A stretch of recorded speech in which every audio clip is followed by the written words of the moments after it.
to listen to the recording, so welcome. If you can turn your cameras on, this will be really helpful. This is oriented towards supervisors. All are welcome, but this is really oriented towards supervisors. So we're going to talk about supervision. Okay. And this is a very short training. So what we want to do is have really robust discussions. So there's only a couple of us. So if you can turn your cameras on, that would be really helpful. So I'm Andrea White. This is Liz Isaacs. She'll wave at you, right?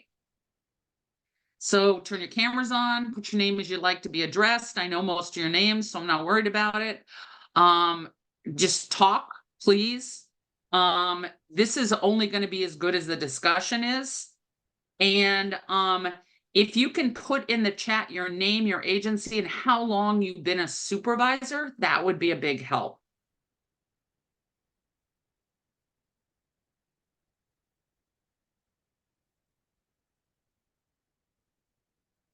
I also want to apologize for, I know we switched this around much. What happened is we're finally back after COVID. We're doing much more in-person stuff, and it just messed up my schedule, and it messed up yours, and I apologize for that. I'm getting that stuff under control. Okay. So we're going to talk a little bit about the goals for supervision. What are the structures that supervision is usually provided? Team meetings, which is a key element of supervision, clinical consultation, and then we're going to wrap it up. So, as I said, this is going to be as good as the discussions. So one of the things we have to understand is what's the purpose of rapid rehousing, right? And that's under debate. Rapid rehousing is really focused on the transition to independence or independence with intensive supports, like independence in permanent supportive housing. But the point is to keep the rapid rehousing stay as short as possible while people gain the resources. I realize there have been lots of challenges. I'm hoping some of the stuff that we're talking about is helping. I know people need more housing. There's some limits on that, but we really want to focus on that, and we don't want to lose that focus in our program. The other thing is that supervision is key to the implementation of any program. We see that in the research over and over and over again. The people that best implement CTI are the people that provide supervision. Supervision, look, training, I'm a trainer, okay? But I'm also a supervisor. So training gets at about 10%. When you add the communities of practice, it goes up a little bit, but not that much. Key area of really teaching a practice is the repetition that happens in supervision and the focus that happens in supervision. So it's focused on the model, it's focused on case management techniques, it's focused on support to the worker to develop skills, it's focused on recognizing skills, it's focusing on monitoring, it's focusing on implementation. In addition to traditional supervision, agency supports are critical, like hiring, T&Ps. You want to take a look at your procedures. You want to look at what kind of training you need, and that's always an ongoing recommendation. So how do you provide supervision in your program? Do people just call it out? Do people do group supervision? Do they do individual supervision? Do they do a combination? Do you do team meetings? What do you do to help people manage the practice? You meet with people. I do individual with my case managers. Great. How often, Manuela? Depends on their experience. Like if they're new, I do weekly until they're a little more comfortable, and then I gradually like go to like bi-weekly and then monthly. But like I do have like my open door policy. Obviously, if they need me before like we meet for supervision, we'll set something up, or we just talk, you know. Yeah. But yeah, we meet based on their experience and comfort level. Manuela, do you do team meetings and that sort of stuff? We don't do team meetings here. We're like we haven't had a meeting in so long. Okay. So One of the things the team meetings do is they can provide some group supervision, but they can also provide people with an opportunity to talk to their colleagues. I know this open door policy used to be popular. I used to do that all the time. But what happened is it becomes too casual. And what happens with supervision is it's often the thing that's dropped, right? Hey, I can't meet with you for supervision because I've got somebody who's got a landlord visit. I can't do this because I got this. I got a crisis with my client, and it usually gets dropped. One of the things that social workers say is you keep the supervision time sacrosanct. I think that that's hard to do. The team meeting is a little easier to do to keep it sacrosanct, but you want to make sure you meet with people on a regular basis. It can be a combination of the team meeting, the group supervision, and the individual supervision. But the recommendation for the implementation of a program is at least once a week in some form of supervision. Okay. Other people, what are you doing? So you're saying do like meet with the case managers to do supervision at least once a week? Yep, it doesn't have to be individualized. It can be one week you have a team meeting, the next week you have individual supervision. Okay.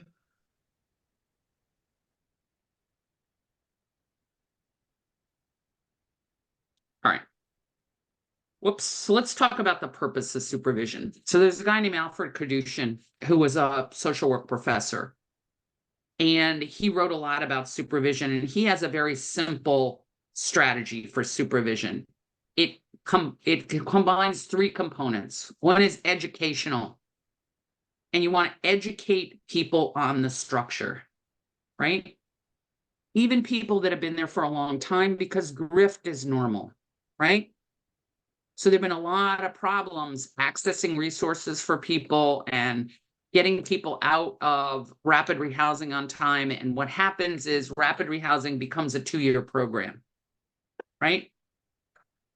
And so keeping the focus on as brief as possible, not putting undue pressure on people because there are real barriers, but trying to keep it as brief as possible. It becomes part of the culture that it's 2 years. So let me give you an example. Remember transitional housing, right? Transitional programs. So the original idea of transitional programs that they'd be 6 months. This is beginning to sound familiar. And then they turned into 2-year programs. They actually turned into other things, right?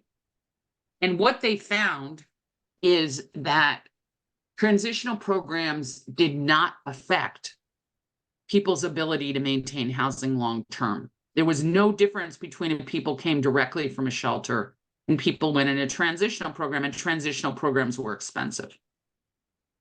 And people were in there 2 years, but it didn't affect their housing retention. It might have affected other things, but it didn't affect their housing retention. So that's why HUD put the kibosh on these transitional programs. And I think that it's one of the things that we need to think about is we want to make this as brief as possible. And that requires constant reminders, right?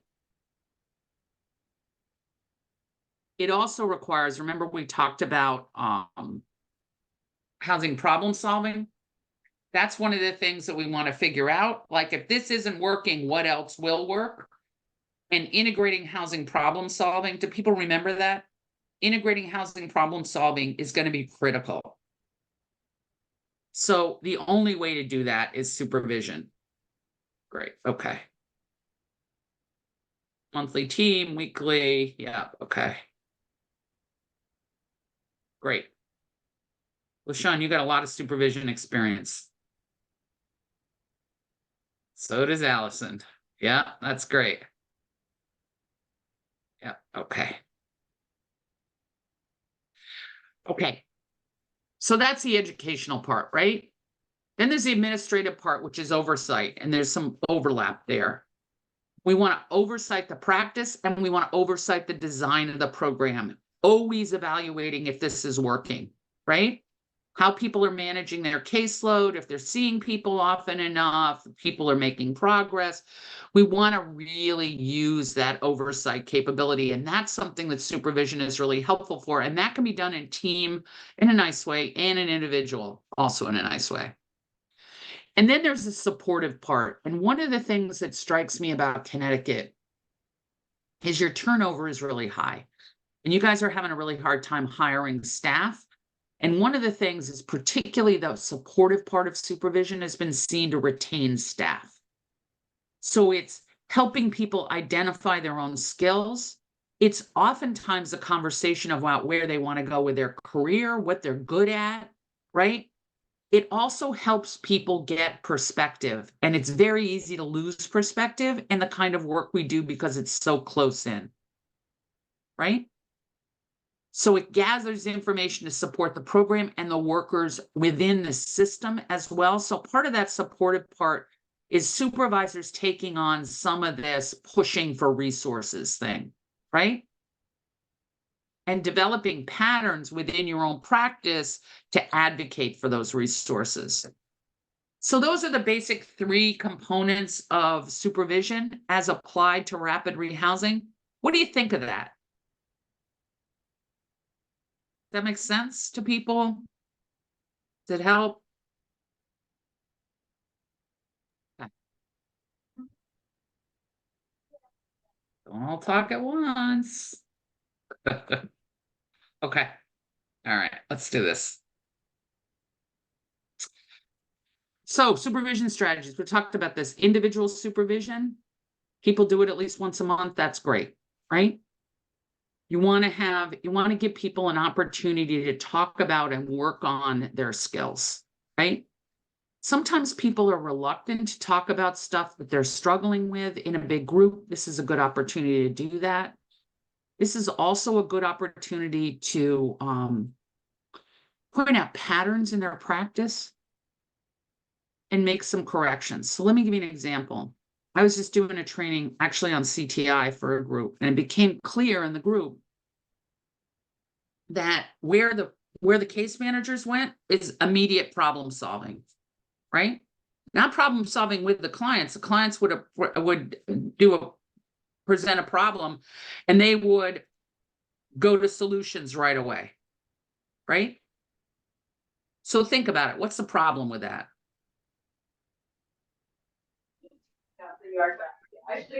Clients didn't learn how to solve their problems after rapid rehousing. They don't have the information to go to. Exactly, right? And they're very dependent on the worker. And for a transitional program like rapid rehousing, that's a big problem, right? So we tried to take a little bit on the training, right? Made a few jokes, tried to lighten things up, right? But we also pointed out how it's important. But one of the things that I met with the supervisors afterwards is we got to work with people on that problem solving thing. The other thing that was really clear to me, and this is not unusual, is the being able to fix things, which really what it was got a lot of satisfaction from the workers. They were really proud of that, which they should be because they were brilliant at it, right? But the real trick here is teaching clients how to do this themselves. So that's a good example of what can happen in individual supervision. What kind of things are coming up for you guys in individual supervision? What are the things you concentrate on?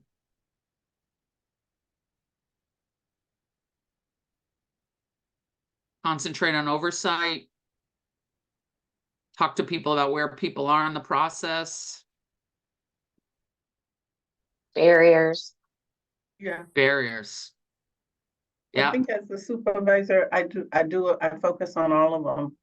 I do a little bit of everything. We go through all of their cases. Wonderful. Discuss where they're stuck at or what some of the issues are. Provide suggestions or things that they can do.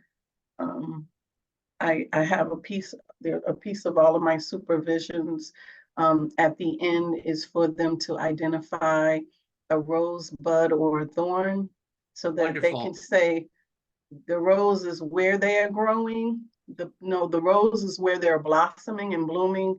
The bud is where they're growing, and the thorn is where they're struggling. So I also have them identify those things in supervision, so that we can talk about all of it.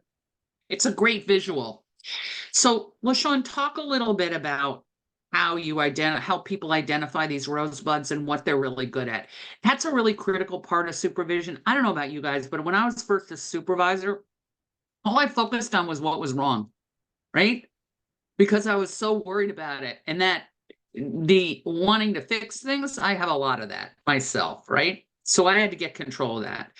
But getting people to the rosebud, I love that, is really important. And that, you know what? People oftentimes have to be encouraged to do the things that they do well. And I watch people's faces, and oftentimes when you talk about what they do well, they look surprised. Have you seen that? Mm-hmm. Mm-hmm. And then it's often little things, but it can have a big effect. So how's that working? How do people respond to it? How did you decide to do that? I learned that from one of my supervisors doing that. Yeah. So Yeah. I incorporate that into what I do. In the beginning, they struggle. They struggle Yes. to identify, where they're doing well. And but some of the benefits I think I see of it is things that were thorns become budding, things that are budding become blossoming. So they are That's able lovely. to see and identify their growth and Yeah. know that, they're growing in these areas. That's a great thing. So they corrected it. They tried something new. They're feeling confident about it.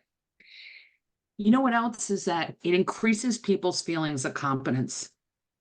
And one of the things that we've seen from exit interviews from people who leave case management is they always are complaining about they really can't. They don't feel like they're doing a good job. And that's debilitating. And I remember an interview with one case manager who said, I can't work a job where I never feel like I'm good at it. And I thought, neither could I, right? And I think that we underestimate these rosebuds and budding. I think we underestimate that. And I think it's really important. And that feeling of competence and that feeling of you're getting something out of this experience really makes all the difference in the staff satisfaction and also people staying. So it's something to think about. That's a great one. Thank you for that example. I also want to pick up on something LaShawn said. How many people were trained as supervisors before they became supervisors? Right, me neither. How many people got supervision before they became supervisors? Okay, so that's a higher number. So that mentoring can really be helpful, but I'm also seeing that most people didn't get supervision before they became supervisors. So, it's a really hard thing, right? So it's something we want to consider. The people you're supervising will be better supervisors because of this. And I just want people to think about that. I also want you to think about what LaShawn said, is I learned some of the techniques that I use from my supervisor. So think about what people can carry forward. How about team meetings? Is that something you use? Getting some of that peer support going? I try to do them like twice a month, if not Good. a little more. I try not to make it about an emergency. Yes, that's a really good point, right? That's a really good point. So having a time when you do that team meeting, insisting that people go, right? Right. And that, yes, if people are called in about emergencies, that what we're training people to do is respond to emergencies. Not that we don't have meetings sometimes around emergencies, but the team meeting should be separate from that. That's a really good point. Are there things people have learned about team meetings? I think that's a Team great meetings- place. Oh, Yeah, sorry. go ahead, Rebecca. Go ahead. To share resources. Different Yes. case Yes. managers go to different meetings. So they bring it all together, our meetings monthly to share the That's a- resources that they have. That's a really important thing, so that you guys, I mean, Connecticut is Latin for meeting as far as I'm concerned, right? I mean, it's unbelievable how many meetings you guys have. And you often assign case managers to handle the meetings. But if we never follow up on those meetings and they're not using the meetings the best way they can, and also they don't value them, right? So that having them come back, and also it really plays into the person's feeling of expertise. This is what I learned at this meeting. This is what we should all take away from this meeting. And so they become the leaders. And what we're doing is teaching leadership skills. And we're also valuing their contributions. So those are really important. That's a great one. Do you see in team meetings that sometimes staff coach other staff? And how's that work? On our team, we have a team of 10 and only one of them is a rapid rehousing caseworker. So it really helps to have the team give each other support in areas that are maybe outside of what they work well on a day-to-day. And so they do end up coaching each other a lot, sharing resources, giving That's a great thing. feedback. That's a huge benefit to people. I also think that some of you guys do have very small rapid rehousing teams, right? And incorporating them in other teams can really give them the benefit of that. But the other thing is coaching is a benefit to the coach and the coachee. And then they know who to come to. And you know what? We tell people all the time, don't make the case manager the center of the client's life. We also want people to rely on other people besides their supervisor. And it teaches people that process, and then they know who to go to about certain things. That can be really helpful. I have to say, one caveat, I have seen some really bad advice try to be dished out, right? And so you've got to sort of control that, right? But that really encouraging that and letting people know when the advice is really good. I used to have one person on my team who always used to say, yeah, I've had that before. Just throw them out of the program. No, wait a minute. Let's talk about that for a minute. Okay. Is that, terminating something from the program is usually an option, but it's the end option. So we want to have those conversations. So we need to control some of that, which is why it's important that happens in team meeting. Other things about team meeting that have been helpful? No? Okay. I use team meetings to educate staff to, on wherever as a supervisor, I'm seeing problem areas. Yep. Then we work on educating on where we have to. So I give examples, I do mock paperwork to fill out, stuff like that, just to use it as an educational piece. That's great. That's really great. And we've suggested to people, if you want to pull pieces of the PowerPoint, if you want to use some of the recordings, use that and then have a discussion about it. I think that giving people an opportunity to practice and the mock paperwork is really important. That's a great one, right? Because teaching people how to do notes is really important. Teaching people how to do a plan is really important. And assessment is really important. And you're also what LaShawn is saying is she's looking for patterns and how people are implementing the practice and focusing educational points on that. That's a great thing. Anybody else? How about clinical consultation? Take a simple example. You got a bunch of people with diabetes in your program, and the case managers are uncomfortable, right? Teaching people more about or reinforcing their diabetes medications. Do you ever have a nurse come in and talk about what are the things that are important and what are the resources available? Do you ever have, if people are dealing with a lot of people with psychotic disorders or maybe a brain injury, do you ever have people come in? Do you feel like you have access to that resource, or can you do some of this stuff? You guys can probably do a lot of the clinical consultation. It sounds like LaShawn was mentioning that some of that definitely happens in the team meeting, and that's a possibility. What do you do in terms of when people need a higher level of consultation? And let's be clear, we're not trying to make people psychiatrists or nurses or anything like that. In fact, it's the opposite, but we want to know how to support the practice, how to recognize it, how to get people to the right resources. How do you do that? We Do you need have some help with that? Reliance. Say it again, Allison. We have a lot of web-based training services that can help focus on, so like we'll use the DMIS, the CSH trainings and all those, Yep. but then we also have a Reliance learning system with other trainings that are kind of elective to address some of those needs, or if it's like a trend in teams, I might invite somebody from another agency that does know more about that to talk about their services and resources Perfect. for referrals. Do people like that? Does that help? They like the team meeting aspect more of it, inviting other people in than taking another training, especially if it's web-based. Yeah. No, I think that's right. Inviting people in has a personal touch. They can ask questions. It's a different thing, right? But the people get the information they need. They also see you as responsive, right? And acknowledging where they're struggling, which is really important. That's great. Other people need help with that? Do you need help pulling people in?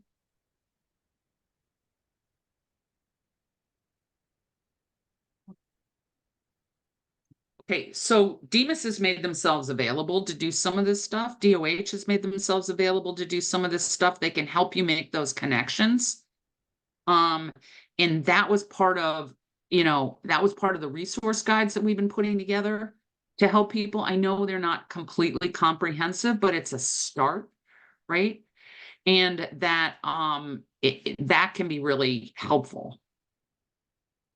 The other thing is that that walk-in resource that'll also do VODs, having somebody be an expert on that and that have used it, that will really help people use it. People are so busy and they've got so many things on their, I got 2 clients who are about to be evicted. I got this going on. I got somebody who can't get into housing. And, how am I supposed to remember that, I have a VOD resource? So that having people talk about using it can really be helpful too. That can be a form of clinical consultation. Okay. How about workload management? Watching caseloads, how do you do that?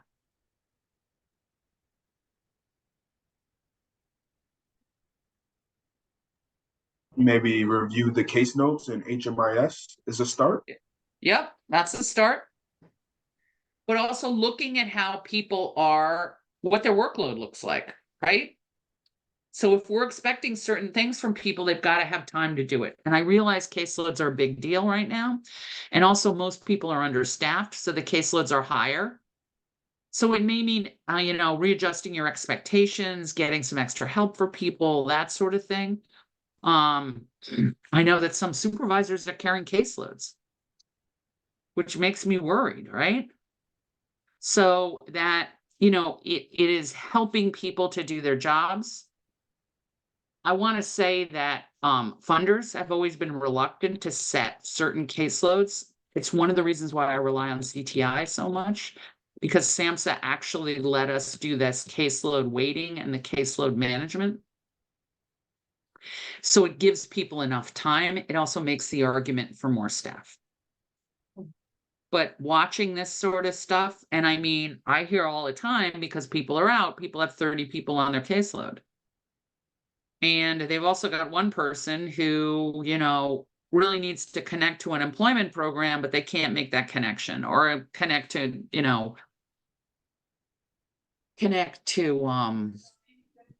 Social Security, and they can't make that connection. And I know what you hear. Okay. I know what you hear. Well, have you used SOAR? Look, I can't, sometimes I thought when I ran supportive housing, if I called somebody up and says, there's $1 million waiting for you at the front desk, will you come down and do it? The person would say, well, I mean, I'm a little tired today. And, it's hard to get people to go out to services. And I think Allison's point about the staff likes it more when people come to them. It's, how to motivate people to maybe use SOAR if you need that resources, having SOAR come in and tell you some things you can do to start the process. It is helpful. I'm not saying you want to take up and everybody here has to do SOAR because that's impossible and you just don't have a staffing for that, right? But having people come in, maybe doing some things as a group, that sort of thing, as much of that as you can do as possible can be really helpful. Right? Because a lot of times people don't go out for services and that we need to figure this out, but we also need to have enough staff so people can do it. So we talked a little bit about We education do and use the training. Say it CTI again. model. We do use the CTI model for the weighted caseloads. However, we Wonderful. run into people quitting or going on medical leave or sick for a long period of time. So that's how we get over the amount of clients. And that's how supervisors have to take a caseload because we're in that situation. Yep. And it's been happening a lot. I don't know if you've seen this, but I'm hearing in other places that people are saying ever since COVID, people are much more likely to call out. Right? I don't feel good. I'm sick. I might be contagious. Right? Yeah. The last place I trained at, they had a strep epidemic. Are you seeing that? More sick days? Yeah. Or people who just don't want to work in person. We are short-staffed and went through the whole hiring process recently for one of our positions for the person to say, oh, I'm not coming to the office. Then you're not getting hired. Yep. This is in-person work, right? Mhm. I feel I should say, Andrea, I've just been sitting here so quietly. We're so small right now. Our rapid rehousing is just me and Amanda, who's the coordinator, but Yeah. her staff left and we can't hire anyone until we see our new contract. And then so I'm sitting here listening. We're going through lots of changes at the agency. Our PSH program, we had someone out on medical leave for a while. And then up until recently, we had a big COVID. You said COVID, made me think we had a big COVID insurgents going around the agency. So we were working 3 days a week, rotating days, which made all of this like team meetings and everything really tough Very to do. difficult. It's like, okay, well, let's do it Monday. Oh, well, that's the day I'm not in the office. Or, well, okay, I have to see. So, yeah. So, and then and then I'm hearing when you talk about trainings, I know there are things online, but pre-COVID, I would go to your trainings, Andrea, in New Haven, or Yeah. I remember going to shelters and having someone present on psychosis and I don't see it as much now. No, and it's not and happening. I think yeah. that's something that's really important, and that, I'll tell you something, is funders like the virtual, right? Because it doesn't take people away from their work. It's cheaper, right? And so we got a lot of pushback from you guys, which I appreciate. I would much rather do an in-person training, even though it's a pain in the neck, right? So, I do think about, in order to get to Connecticut by a 10 o'clock start, I have to leave my house at 6 o'clock in the morning, not because it takes 4 hours, but because if I leave at 7, it takes 5 hours, right? So it's more difficult for me too. And at first I thought, okay, let's do this, but I realize it's not as good for you guys and it's not as good for the case managers. So we're going to put in more in-person training and we're going to do more of those clinical trainings. How do you deal with, and one of the things that taught me that is for the PSH programs, we did this thing about how to work with active users, right? And we added it. Demas was not thrilled with it at first. And they were like, well, I think people know that's part of their job. I think that they don't want. We are oversubscribed for every single working with active users training. So I think that we need more of that. And a lot of it is the discussion that happens in the training, which there's nothing that beats in person. So we're going to do some in person, and for the PSH programs, we do an in-person working with active users. And I'll tell you something is Demas and everybody else has gotten used to, we can take up to 100 people virtually. It's not great. I don't like it. Right. I virtual meetings are great. Don't get me wrong, but for a No, lot I of this appreciate stuff, that. But yeah. yeah, and also I don't know about other supervisors, but sometimes I have trouble getting staff to attend the virtual. Yeah. I'll send the link a million times, everyone Yeah. attend it. Oh, well, I got a home visit. It's like, but if it's like you got to be here. Yeah. And it would the culture we're in now, it would be tough to do meetings like we did, but and things like that, like working with active substance users. I think it's good to be in a room and hear other people, like you said in the training, you might be zoning out, you might not be, and it's so important that people have empathy and respect for these more challenging populations, and I think that comes across so much better in person. But I agree. I think we need to do a combination. I think Okay. that, in-person trainings, look, you have a staff member out the entire day, right? I mean, we try not to make them the full day just because case managers can't tolerate that, right? We put a case manager in a meeting for 7 hours, they're dying by the end. I mean, literally, they won't even look at me in the last 2 hours because they're like, if I don't look at her, maybe she'll shut up. I mean, that's really what they're thinking, right?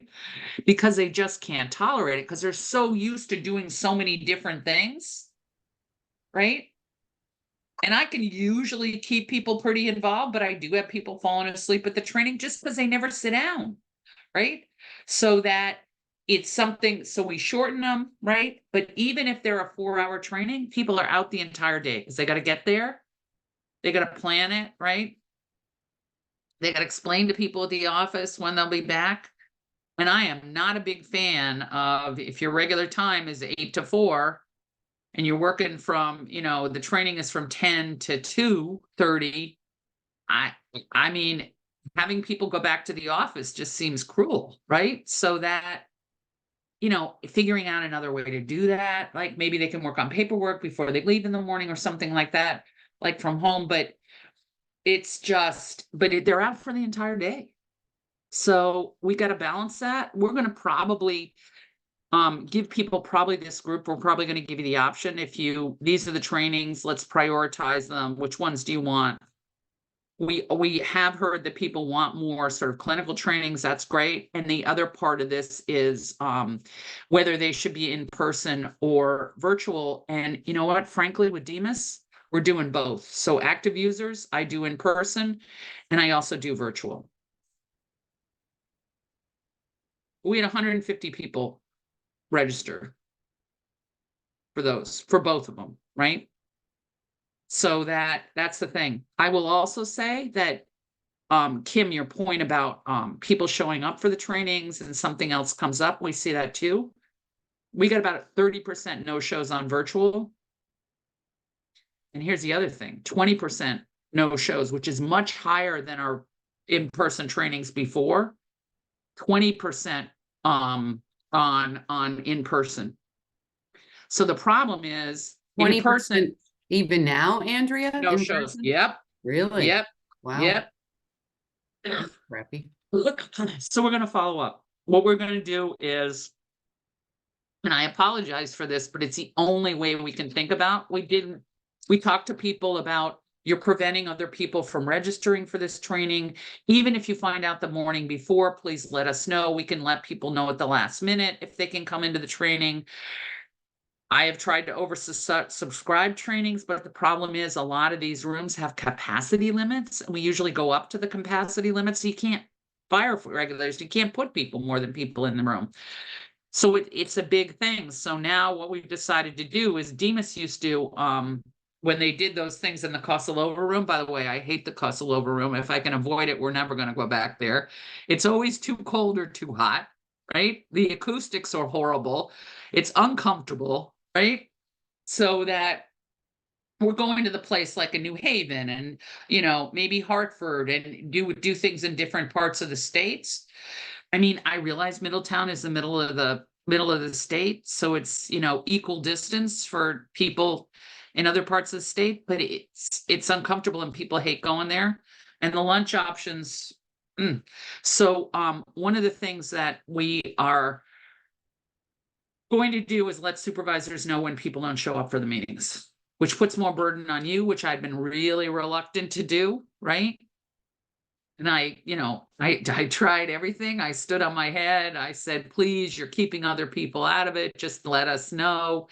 And I realized that emergencies do come up, particularly when people are short-staffed. They got nobody to cover for them.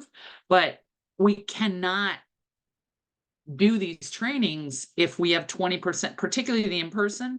I will happily oversubscribe the virtual because we know 30% don't show up. But the in-person, the 20%, it's a big problem.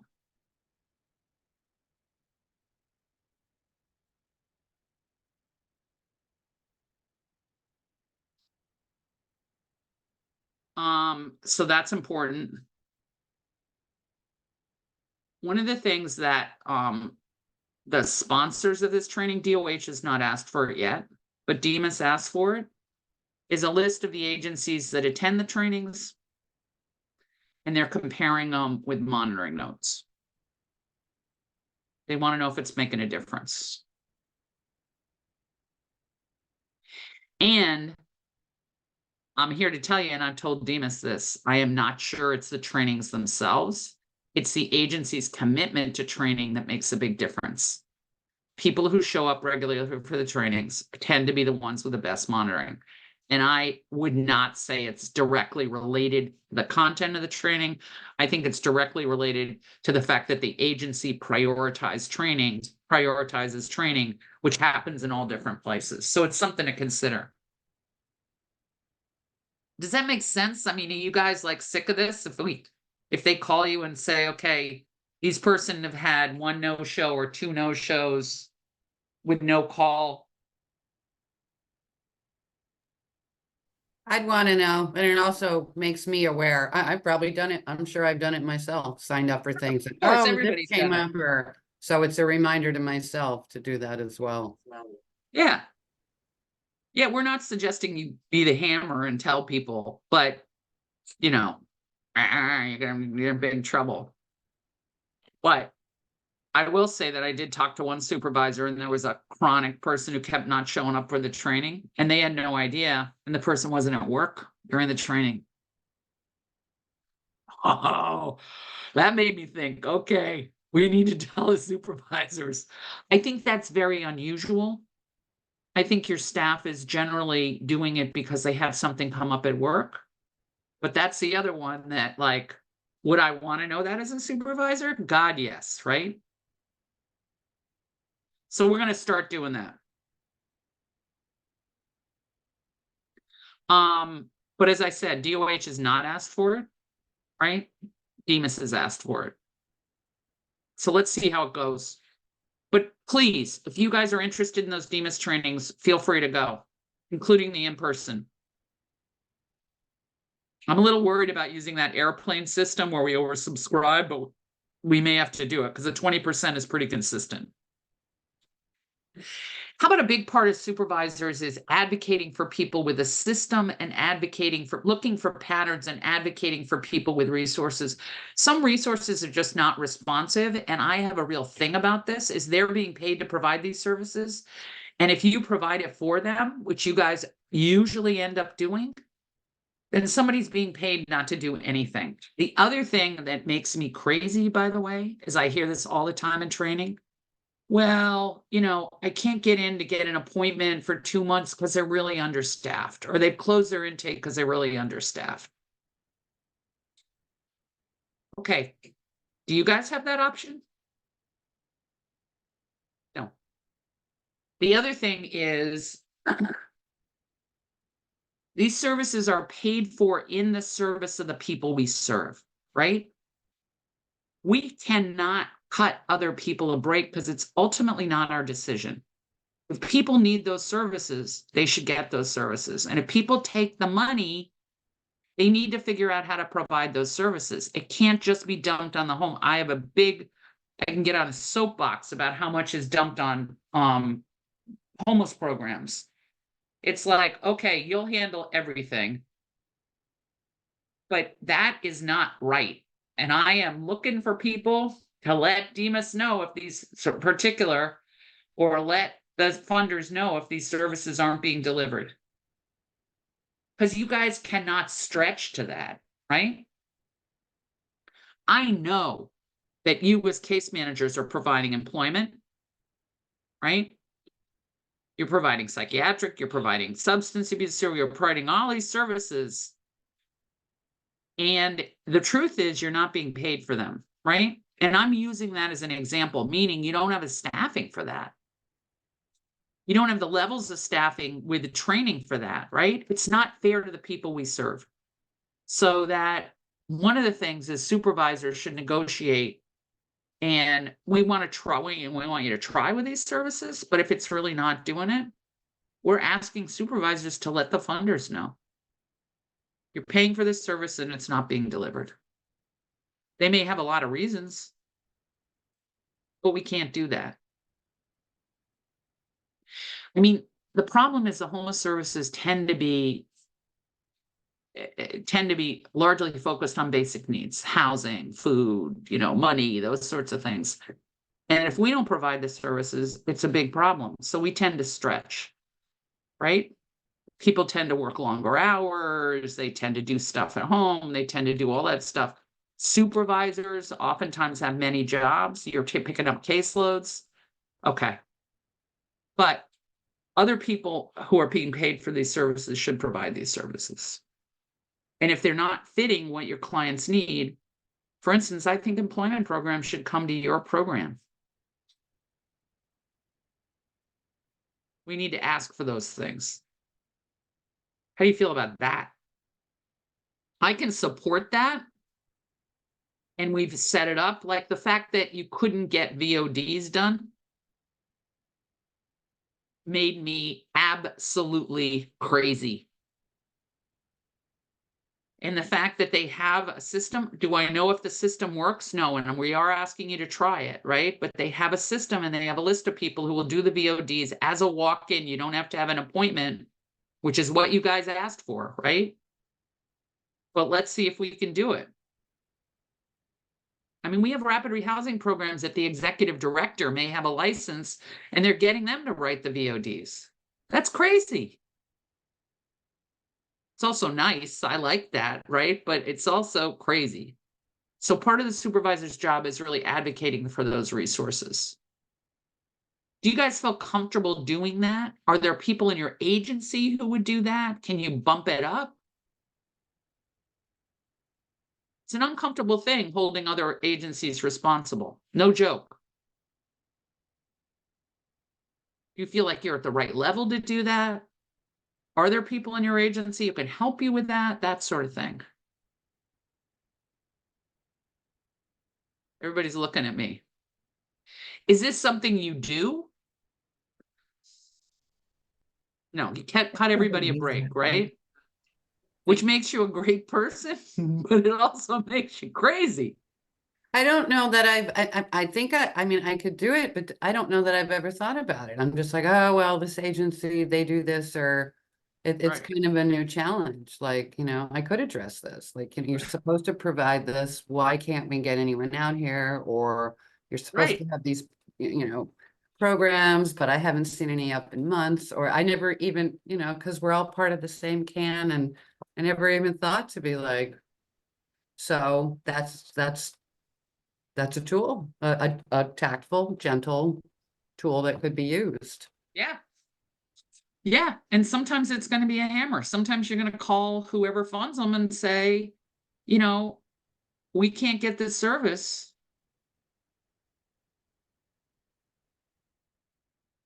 Tell me who I can go to. And I'll tell you, when I get a pattern in the communities of practice and I call DOH or I call Demas, they were shocked. And I quote, What do you mean people can't get a VOD? There are these resources available. And not one person knew about the resource, me included. Right? So that they're not always telling us. So sometimes we got to follow that up. But you guys can't stretch so far, can only stretch so far, right? And you have really important jobs, and we need to figure that out.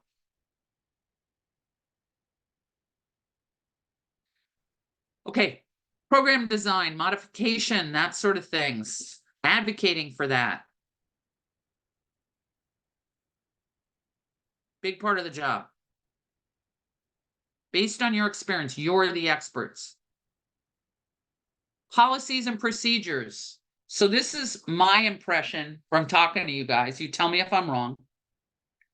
Is people want more guidance as far as policies and procedures. Like if we put a sample home visit policy and procedure up, you might be interested in that.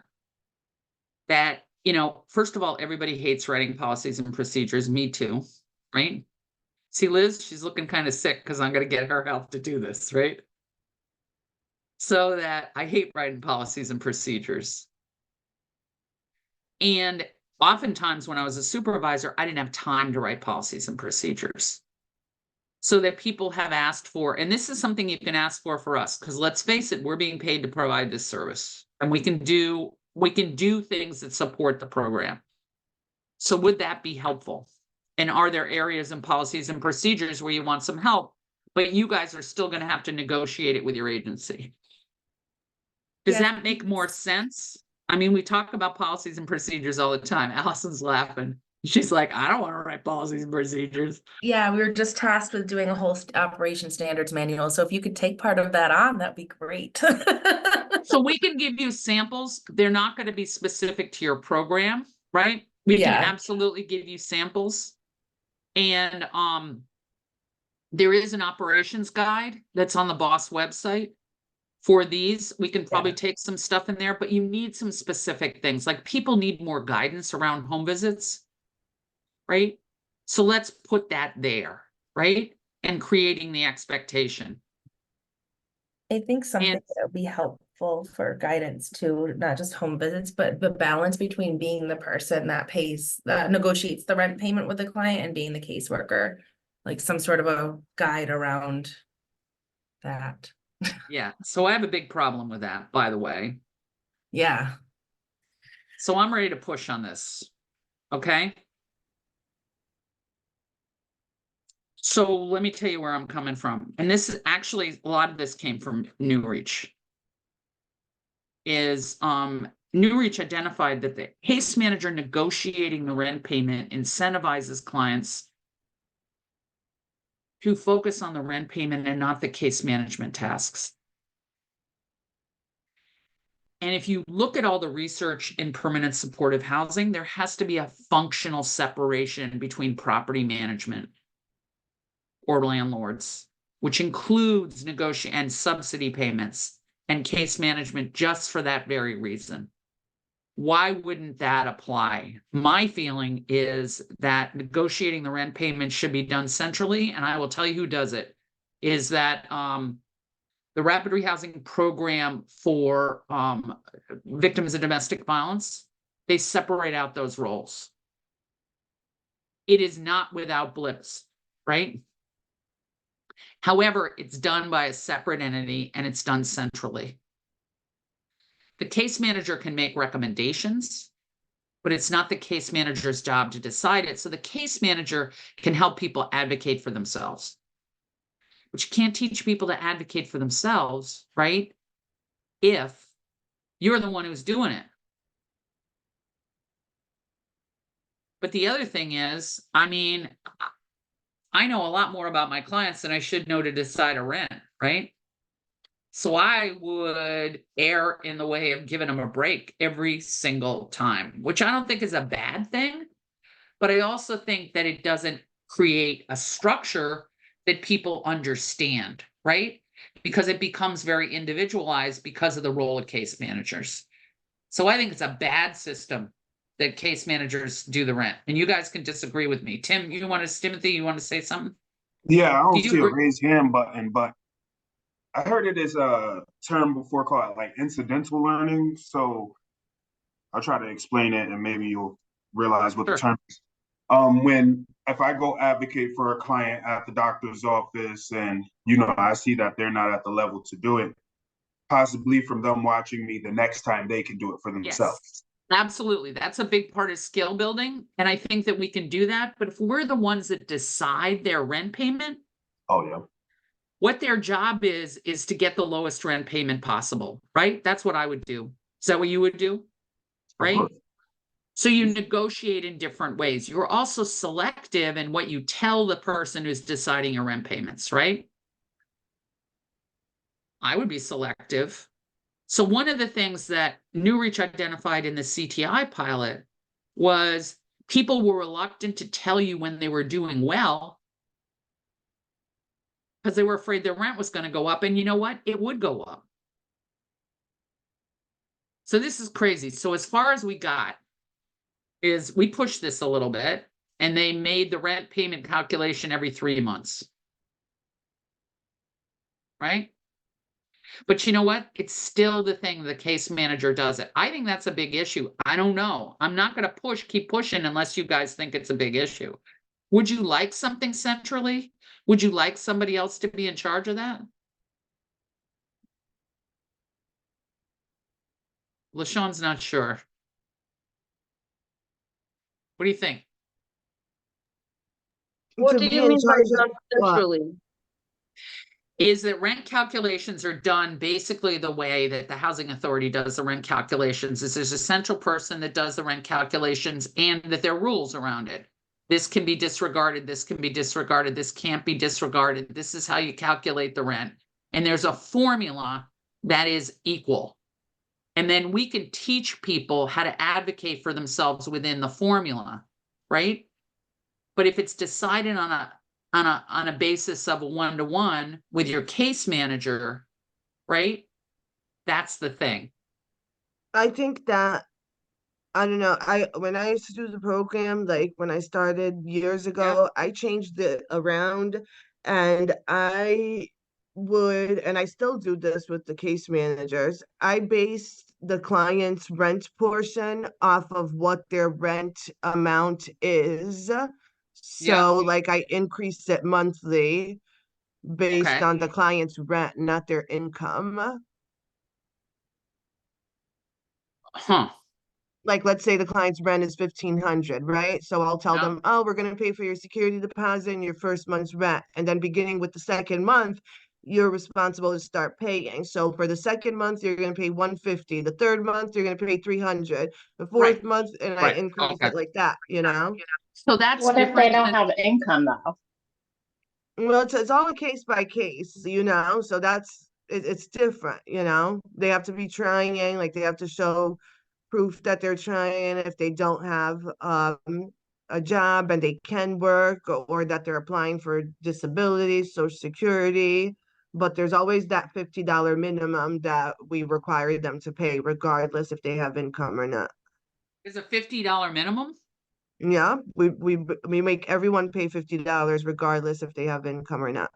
Manuela, is this TSH or is this Rapid rapid rehousing? rehousing.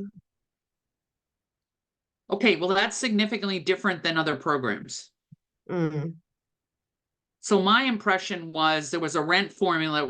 Liz, help me here. There's a rent formula like the 50, the 100%, 60%, and it is based on rent. It's based on the rent number, but that There's a there was a rent, formula. there's a rental calculation Right. form that bases it. The person has to do their proof of income. Yep. They provide their income and it calculates what their rent is. For the first 6 months, it's 30% of your income, and the last 6 months, well, 5 months of the program, then it'll be 60% of your income. Right. And that has nothing, I mean, it's just a calculation. It's based on your income and the rent. And there's no minimum rent in rapid rehousing. So if people have No. zero income, there's no minimum rent. Okay. So one of the things, Manuela, means that it's got to be consistent across the board, right? Because people go through different rapid rehousing programs and it's too confusing. So if we have a system that consistency is important. How many people calculate the rent every 3 months and how many people calculate the rent every month? So how many people calculate the rent every 3 months? 1. Okay. 2. So that's allowed, right, Liz? Every 3 months? Yeah, I don't want to get it wrong. yeah. Yeah, I'm looking it up in the guide. I'm pulling the guide up just to make sure we get it. Unless, Yeah. I don't want to get it wrong either. if their income goes down significantly in that 3 months, then it can be recalculated, but Absolutely. there's- Absolutely. yeah, if there's no change, then yeah, it would be every 3 months you do the recertification and request pay stubs or whatever the proof of income and do the recertification. That's what I thought. So but it sounds like that this technique, right, is not statewide, right? And Manuela, you're in Fairfield County, right? Yeah, I was gonna say I don't know, there's this different It might form be that we, different in Fairfield County. That's not because they've separated themselves out from the COC. So there might be a different thing in Fairfield County, but that's something I didn't consider and we ought to take on. But the other thing is let's get the rent calculation done. But would it be helpful if it was done centrally? Who would we have do that? Yeah, What? that's my question. Is like, Who would we do have it? do that centrally? Well, that's the question. So the rapid rehousing program for DV, they hired a company to do it. Our I company think- would never be able to do. Well, I'm not so sure, right? I'm really not so sure. So Connecticut is going through a major centralization thing. So in Fairfield County, and Manuela can help us with this, they are hiring centralized housing locators. So they're taking that off of rapid rehousing, right? And it's in the early stages, but I think centralized rent could happen, and it wouldn't be coming out of your budget. It would be coming out of the centralized budget.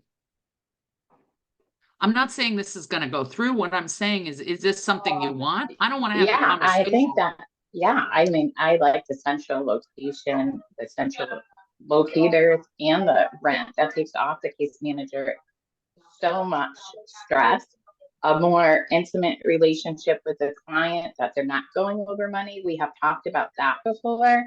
Yeah. That the clients don't come in actively because they're afraid they lost their job or whatever, and the case manager is going to get mad at them. So if somebody else can do all of that, that would be great. And the case manager just focuses management and not the administrative part of that. I think they would have a better relationship as well. I just don't know if we would have the money to do that. Okay, and I don't know either. But the question is, first of all, is this something you want to explore? And if it's not, then I'll drop it, right? But if it is something you want to explore, I mean, obviously changes don't happen overnight, but they do happen incrementally, and that you guys will be involved in the whole process. I will tell you, it is not without problems, right? So that one of the big problems that we got with the DV stuff in the very beginning, and then we worked this out, is that the rent calculators would make the case managers get all the documentation, get everything, right?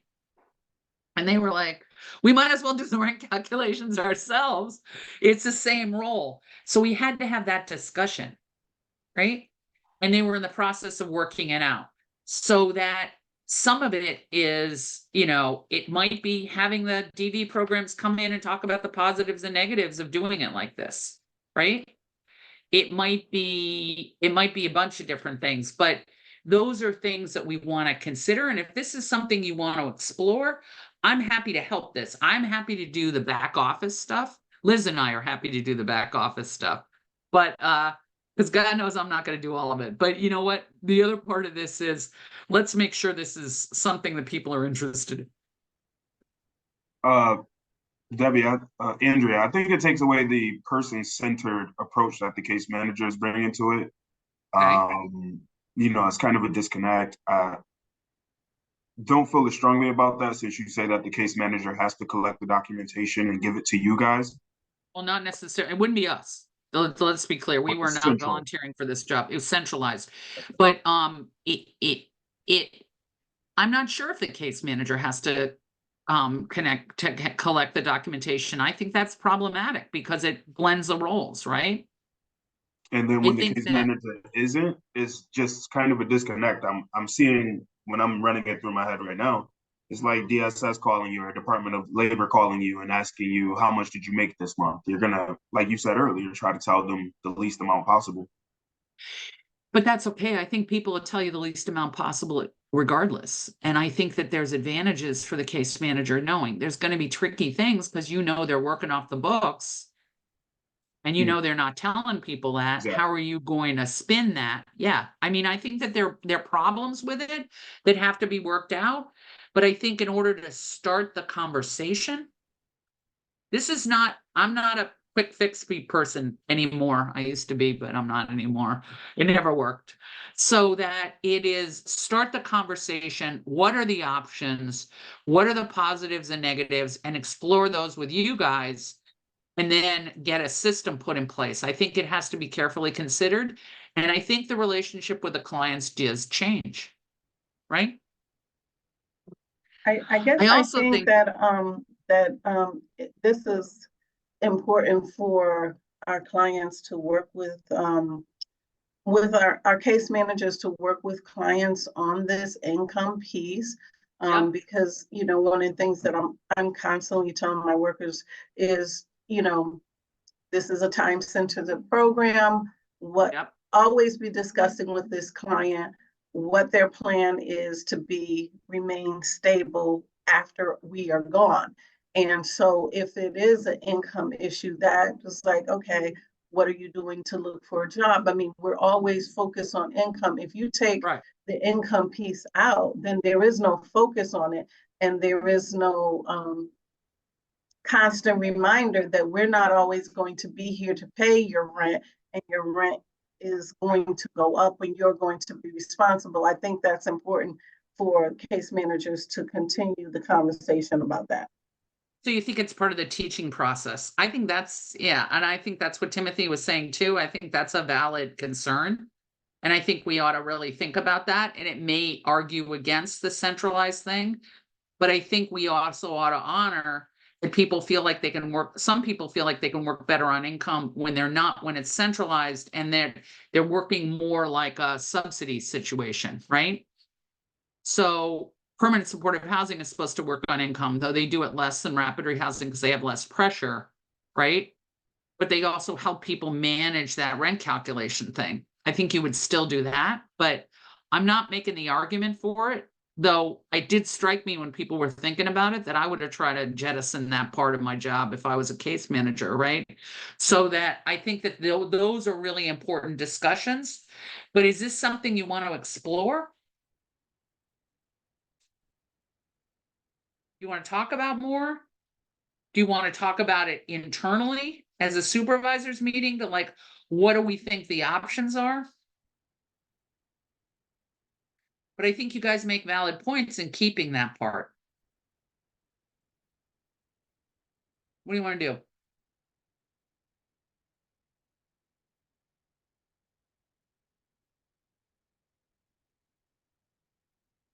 Okay.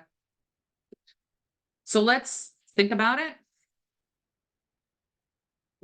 It might be helpful if we came up with a couple of different options, right?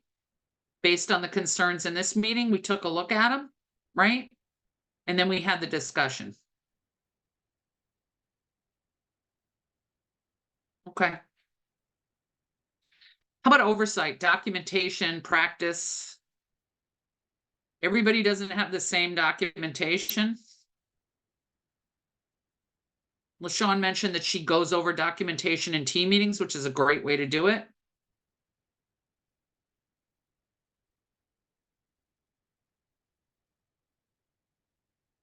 Do we want to decide on some methods of documentation and offer a training on that? Do you want to do it internally? What do you think? Do you have time? I mean, you guys have caseloads now. Do you have time to review the documentation? Tell me the truth. Liz will turn off the recording. No, I'm not. I mean, you don't have to tell me, but is that a struggle to have time to review the documentation? We have to go over our staff's documentation as part of our quality reviews that we have to do monthly. So we have to go in and check to make sure, and that's where we find, you know, if there's errors or things that need to be corrected, and then that's what we bring up in team meeting to bring consistency. So we have to go in and check. So I'm not sure what other agencies are doing. Yeah, Do we people have a policies. monthly quality review requirement? Mhm. No. Yes. Yeah, we have to review HMIS data quality monthly, files quarterly. And then we also made a tool to be able, so when staff do case notes, they have to attach the services. So we have a tool that monitors how many services staff is entering on a weekly basis. Mm-hmm. And then if I have newer staff, I have them bring their first couple of files to supervision. Okay. So you have a system. It's really important to review the documentation. By the way, is everybody aware? We updated the plan based on some of these meetings, and we added three elements to it. We made sure the plan that we originally gave you did not have the workers role. We found that to be very important. The other thing we added is a resource services, exactly what Allison said. What sort of resources do they need in order to accomplish this goal? We also added that long-term goal, which oftentimes provides most of the motivation that people can really feel. And I hope everybody has it. Liz, what we should do is update the operations guide and update the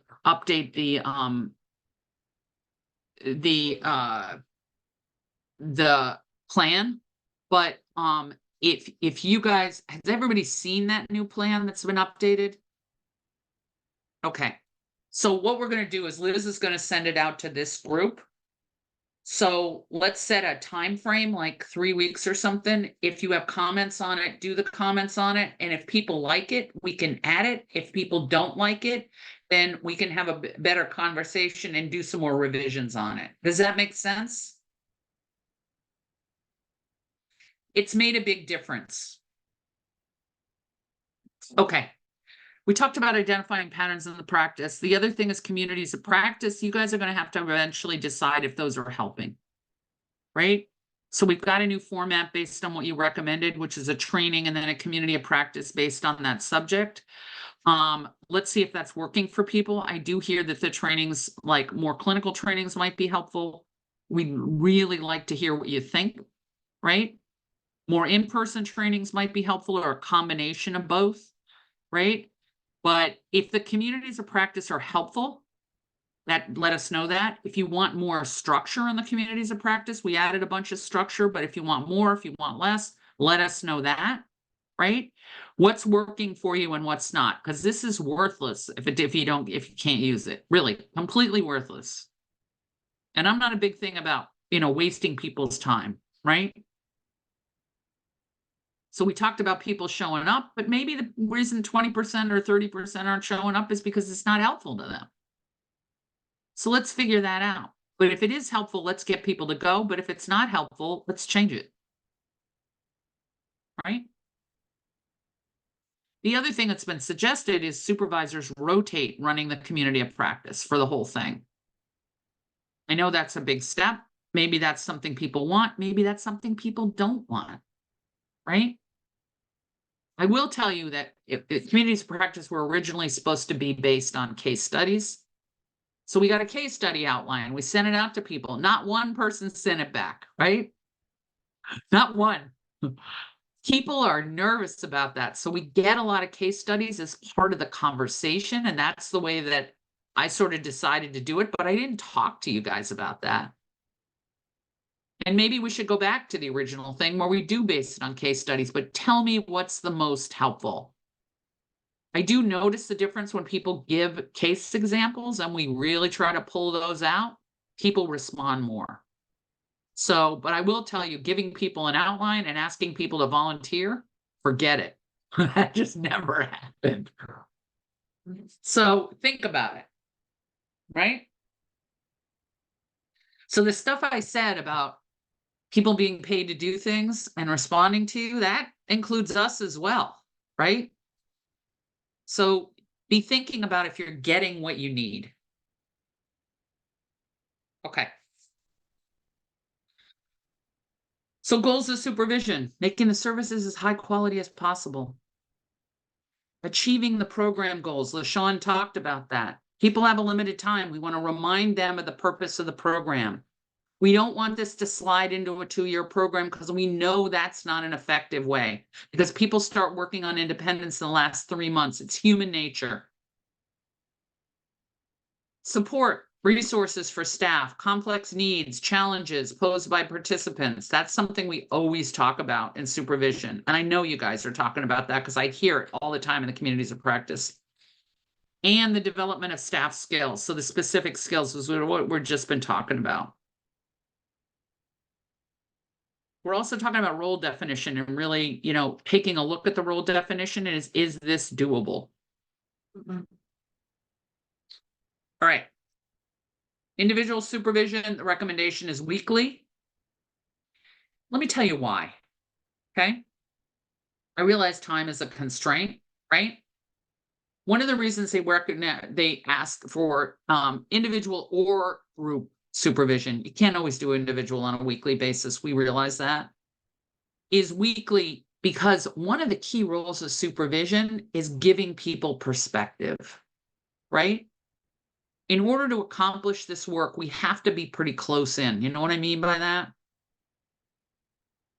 We have to really join with the clients, and sometimes you lose the forest because you're concentrating on the tree. And giving a program perspective, giving other perspectives, talking about what people are doing right, talking about how people are moving through the system is really helpful for staff, and it reorients them. And that's a key area of supervision. And it can be done in group or individual. Case conferencing can highlight best practices, can take pieces of training, can identify themes around barriers, can do highlights, can prove clinical consultation. I'll even make you guys an offer that if you want to do a mini training and you want somebody outside, and look, I realize I was a supervisor for many years, right? I come in from the outside. I'm probably saying things you said all along. And the case manager's response is usually, why did nobody tell me this? Oh, this is a common response at training. It would have been helpful if 10 people told us this in the beginning. You might not realize you've been saying this all along. Yes, but people aren't hearing you. So sometimes it takes somebody outside the program. And if part of what you want is for us to come in and do a mini training within your staff meeting just for your staff, we can consider that. That's helped in other places. That's not helped in other places. And you guys are pretty good at this. I'm not pushing it, right? But I am saying if that's something you want to consider, you might want to consider it. And then team meetings are informational. That really, talking about resources in team meetings, I want to get away from this that every case manager is an expert on everything, right? It's horrible for people, right? You got to know SSI backwards and forwards. You got to know employment backwards and forwards. You got to know housing backwards and forwards. That's a really horrible thing. And you know what? Some people in your group might be the landlord whisperer, right? Let them do some training and offer support and offer resources. Some people may really know if you need to hospitalize somebody, how you do it. Let them do the training on that, right? So that team meetings should be informational that way. They can also track people, and sometimes it's really helpful to do it as a group. Team meetings are recommended weekly. I don't know if that's possible, and I'm really hearing that it's really hard to do it. especially with your current staffing. So let's think about that. Is that something? These are recommended from the research and from other people's experience, but they're not going through what you're going through.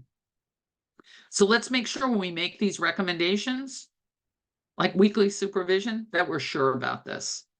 I will say that, when people have more experience, but people go rogue. You know what I mean by that? People go rogue and they need to be pulled back, and that's what the supervision does. Right? People also don't give themselves enough credit, and that's another thing supervision does. So we want to think about that. Okay. So we talked about this. Timely movement through the program, sharing of resources, arranging specialized clinical consultation, looking at the practice critically, figuring out if it works. Look, Rebecca mentioned that, New Reach does CTI, which is great. CTI is a great practice, right? I like it the most because it was based on actual practice. Actually, I like it the most because some of it was based on my practice, which is really familiar to me, but you know what? But it's not infallible, right? There is no evidence-based practice that can be applied directly out of the can to everybody. So there's got to be some stuff that you change around that fits your program and the clients you serve, that sort of stuff. So think about that.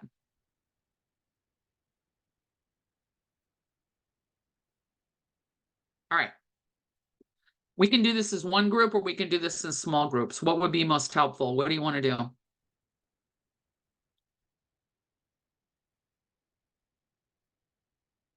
The other thing is, if you do a small group, what I want you to do is introduce yourselves and give each other your emails so you can check in with each other, okay? Because this is a really powerful thing that happens in this training. So what are your agency supervision practices? You talked about that. Are they meeting the needs of the staff and the program? What support do you need to fully implement rapid rehousing? It's all what we've been talking about. And what's most effective to you in supervising and implementing rapid rehousing? So share your resources. Tell you what, how many people do we have? Thank you for putting your emails in there. 10, maybe 8, 10. Okay, why don't we divide up in small groups, take a few minutes, talk about this, okay? I know I just said you can decide if small groups, but I didn't hear anybody saying don't do small groups or do one group. So let's divide it up. And I'll leave this up. So Liz is going to divide us in groups. Put this up, just take 10 minutes. See what you think. Andrea, do you want 2 groups or 3? 2 groups. Yeah, 2. Great. And then just remember you have to accept it or join.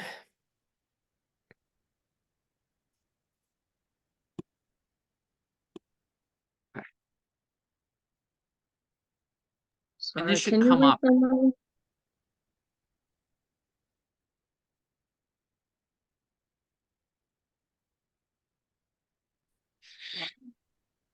So we're going to wind it up. I know that the case conferencing is an hour and a half, and these have been scheduled for 2 hours, so people might have thought they were an hour and a half, and I know that's confusing, and if people have to go. But if people can give me some feedback about what you talked about. Did you find that the agency supervision practices are different by agency? Yes. In our group, Rebecca was offering that it's good to stick to a consistent supervision schedule when you're doing rapid rehousing because things can happen so quickly. Yep. I think that's a really good point. And I think she even offered a little bit of personal where it did get away from her, so Yep. It was good to hear that. And with me just starting, it was really good to hear that. Oh yeah, Okay. we've all had those moments where it gets away from you. Oh my God. I know that I've talked about this before, obviously, that pre-COVID rapid rehousing was so different before COVID than after COVID. And I'm hoping, I've been in meetings with Dave Rich and, all of them, and we're hoping to get it back to how it was pre-COVID because things have definitely slipped. Yep, things have definitely slipped. But you know what else is there were some things that didn't work as well pre-COVID. Right. And I think we need to look at those things too, right? Mhm. It, part of what it raises for me is, should there be some central guidance about a supervision schedule? Mhm. And that's something that, look, frankly, as a supervisor, any kind of central guidance, I always resisted. So I'm not sure that's the right way, right? But I also think the expectations affect how you negotiate for staff, right? And so I think it's something that you guys want to think about. Do you think supervision, so Rebecca's point about going back to the sort of there's been some slippage and how do we get this back? Are the supervision structure that you've got now, is that meeting the needs for staff with the extra support? No. Well, I the think rapid for me- housing staff, I tend to give a little more supervision than a permanent supportive housing because it Yep. is such Yep. a rapid growth and so much is expected from you in a limited time. Yeah. So maybe instead of once a week, I do, like I was telling them, I do Tuesdays and Thursdays. Come in Tuesdays and Thursdays. We'll go over case conferencing. We'll go over what Yep. you need, how you can get it. Because there is such a turnaround as well with the case managers Yeah. that they need that guidance. No, they absolutely do need that guidance. And I think we all need that guidance, right? And we need to know what's going on. And just the fact that there's slippage means that you've been meeting with people and you know how things have changed and you're recognizing patterns already. And I think that's a good thing. And slippage is normal. It is normal. And it happens in permanent supportive housing, it happens in shelters, it happens everything, right? As you get so caught up in the day-to-day that things change.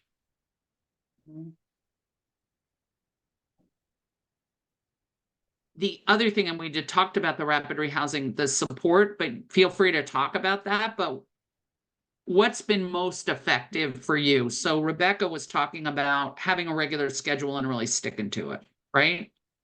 And really prioritizing supervision, especially for rapid rehousing. And I couldn't agree more, right?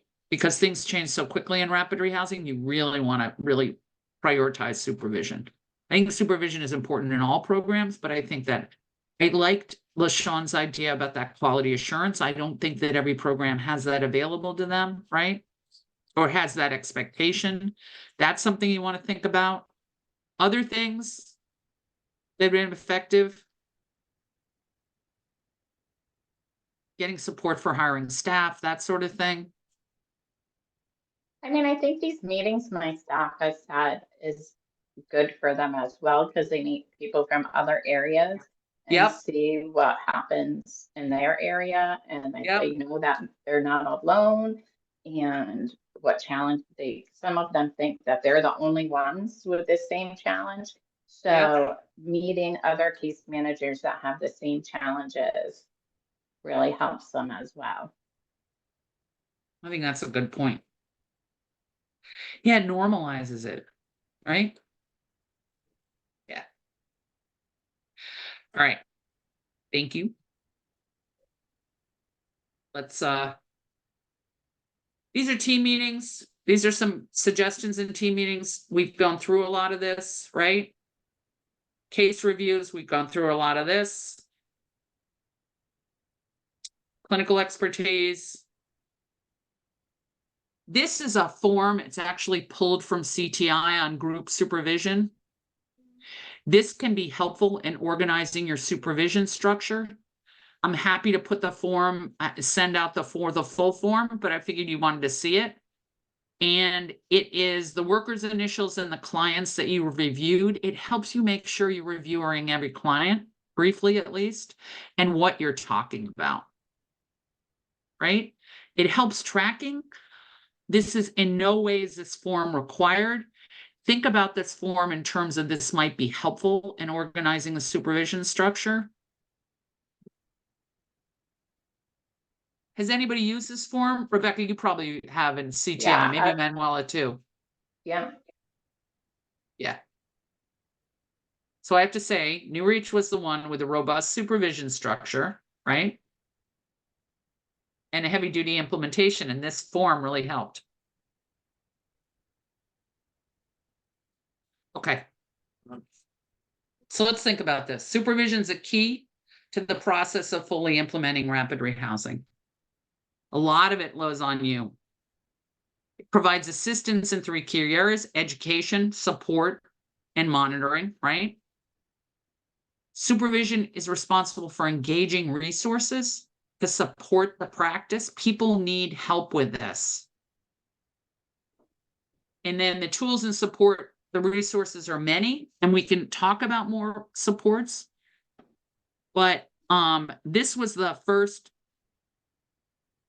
one that we did it specifically for supervisors. The other thing I want you to think about, you don't have to answer it now, is do you want to do quarterly supervision meetings to review some of this stuff? Yeah. Okay. Okay. So do people have questions, comments? Lynn, I cut it off earlier because I figured some people have to go. I know some people have gone. People have other comments, questions?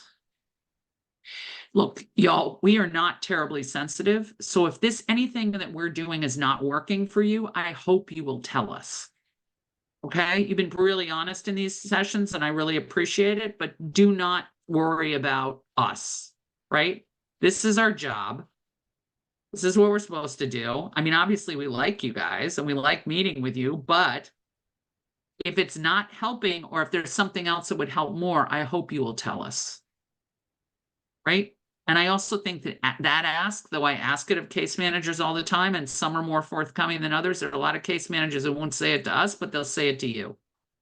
Right? It's like the client, take to an appointment, talk about, is this helpful for you? And they get out of the appointment and they say, yeah, I didn't want to take that medication anyway. And you know what? I'm not going to take it. So here, you take the prescription.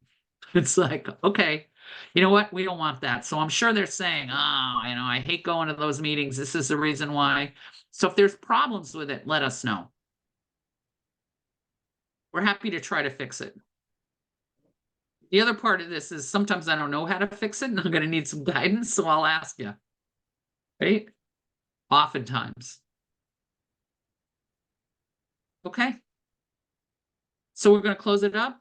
Yes. All right. So thanks. I really appreciate it. Thank you very you. much. I appreciate all your